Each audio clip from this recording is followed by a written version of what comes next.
Hi, I'm David Dutton, and welcome to Kill Phil.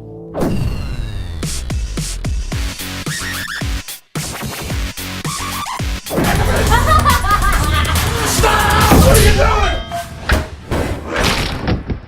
Oh.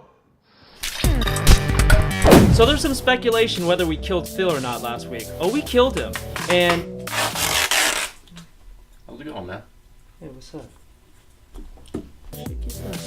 Okay, we'll be back next week, and we're doing another video game weapon. This time from Dead Space.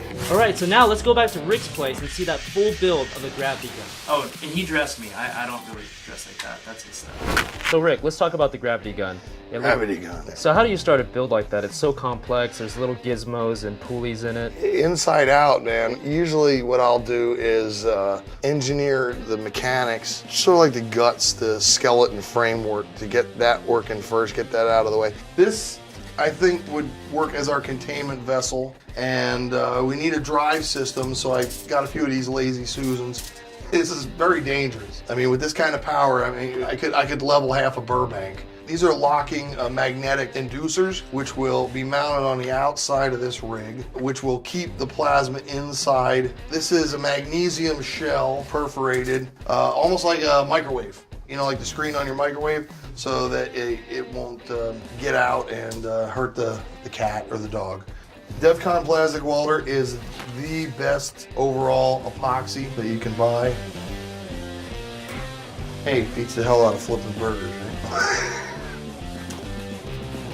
Behaving yourself, chicken? That's the first thing that's going to be levitating.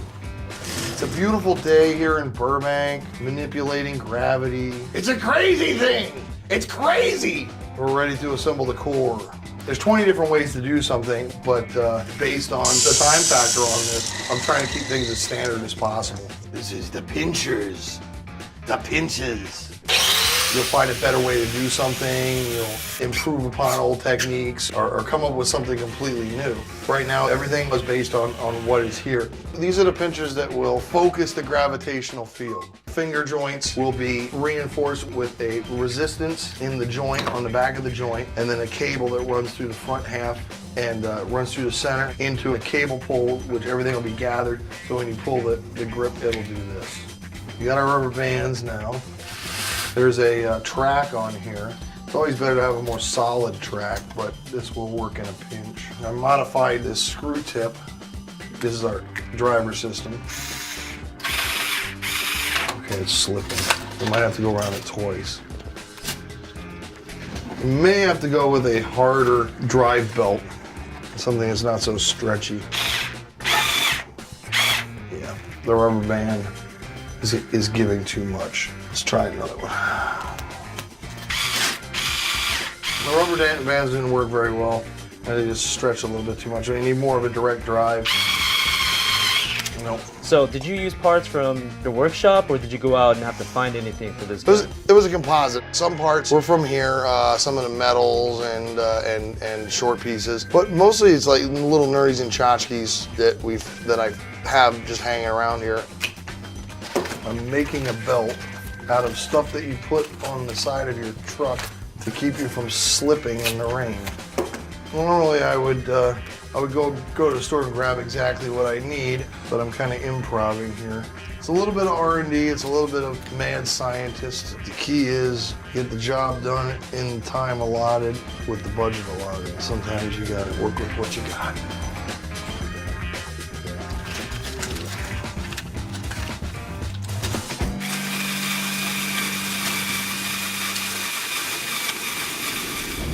Yesterday, we had some problems with the drive system, so I modified the drive system to be like a tire on a road and welded this framework into it so that we can drop this in. This little adjustment here will keep it pressed down onto the drive. Little Jimmy Johnson from Houston, Illinois asks, how do you make the joints? There's a lot of testing and effects. This was one of the experimental, I was trying to get this to work, but I went with something simpler with this. We're gonna build one of these. So basically here's our parts, they're all measured out and everything. We're gonna chop this up. So I gotta take this one, this is the electrode. This is a lot of fun, I love doing this. I don't like to wear gloves. I like to feel the steel. Sometimes it's better to know if something's getting too hot or too cold if you're dealing with plastics and it's touching something. So if it's too hot for your hand, it's generally too hot for plastic. I'm going down about an inch. So there you go, it's like a bullet tip. Then we just cut that off there.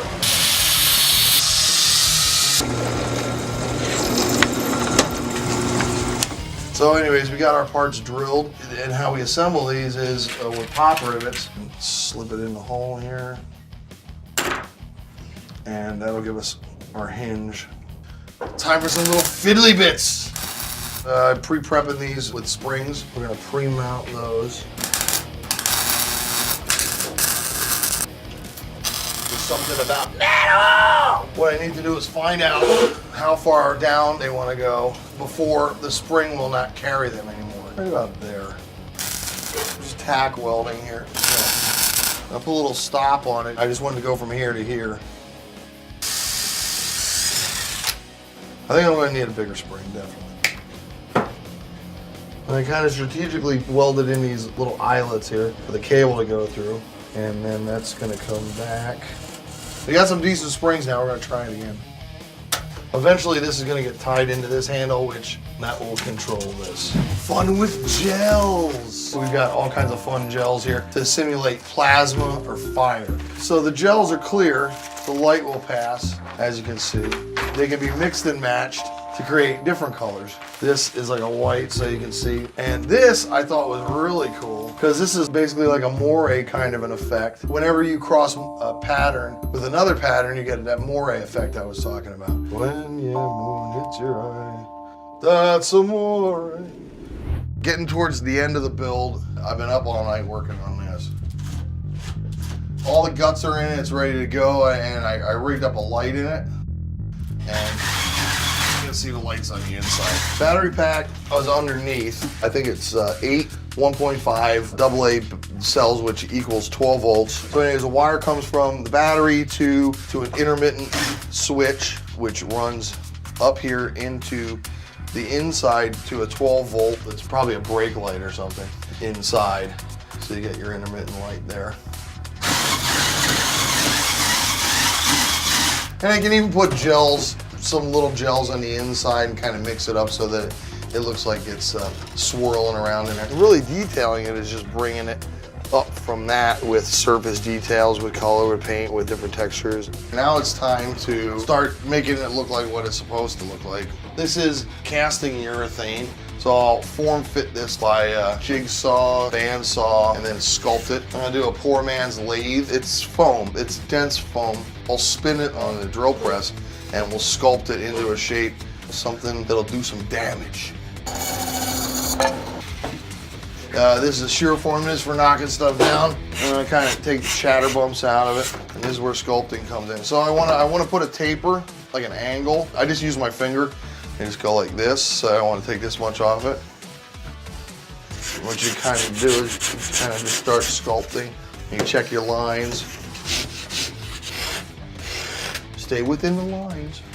See, so that'll give us a really cool kind of taper on there. It's good to have little mistakes in sometimes, because the little mistakes are what makes it realistic. If it's too perfect, it can be computerized. Like inside here, there's little bits of flaws and glue sticking out. You know, it's okay to leave that in there because you can dress it out and it looks like a weld. So again, I'm ready to prep for paint. What I want to do is mask off the areas that I don't want to get primer on. My razor blade.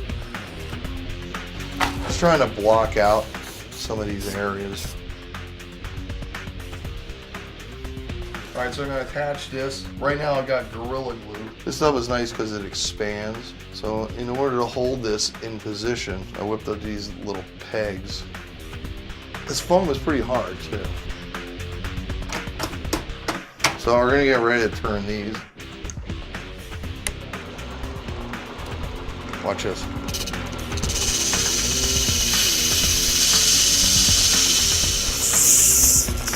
I'll put some cool little interesting fiddly bits in here.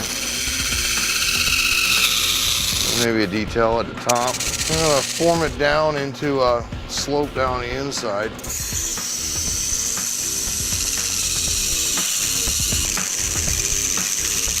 And then to polish it, you just kind of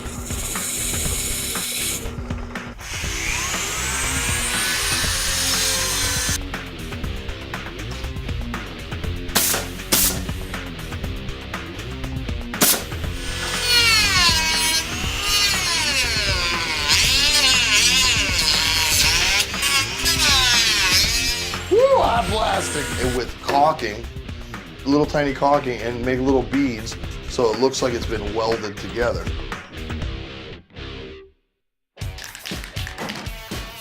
It was all steel, aluminum, wood. Yeah, it is very kind of steampunky. Oh, even the colors, that's what kind of gave it a steampunk feel. It's coppery and it's bronzy and it's kind of gold in color, because that's what it is in the game. But it was with those colors, it gave it kind of a steampunk kind of feel, which was cool by me. I mean, I was just like, okay, that's cool. It looks that way. So I said, let's just do it that way. So it looks like burn marks, like it's like the end gets hot. Just want to kind of rough it up. The gravity gun's a really popular video game weapon, and yeah, it has the pinchers, it has the lights, it revolves, and it picks things up when it pinches down like that. Yeah. But the gun isn't dead on like the game gun. No. It's definitely there. It has the same mechanics. It functions the same way. Yeah. But what liberties did you take to make your build? I took quite a bit of liberties with it because, I mean, there are pictures and there was different versions floating around that I had seen. What mine was kind of like a composite of the different versions that I've seen. Well, one of my prime goals is to make it like physically interesting by having cool little movie things and cables and lights and having that be the interest and be able to then dress it with the elements. All right, so we're here, day 3, and Day it's 3. looking like, I'm pretty sure this is not like a dog. This is the gravity gun, yeah? Yeah, this is it. It costed me a relationship, a parrot, and an engine in order to get to this point, but here Sounds we about are. right. Here we are. So if you're ready to take a look at her, we'll... I'm stoked.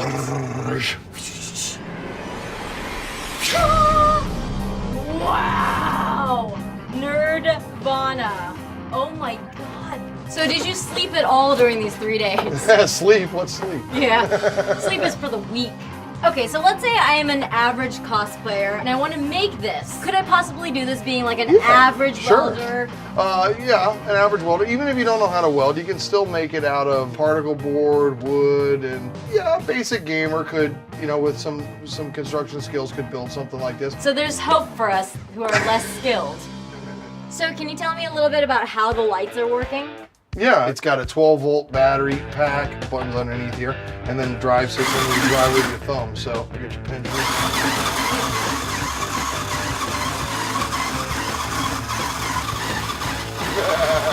here. We see it with a little bit of mood lighting.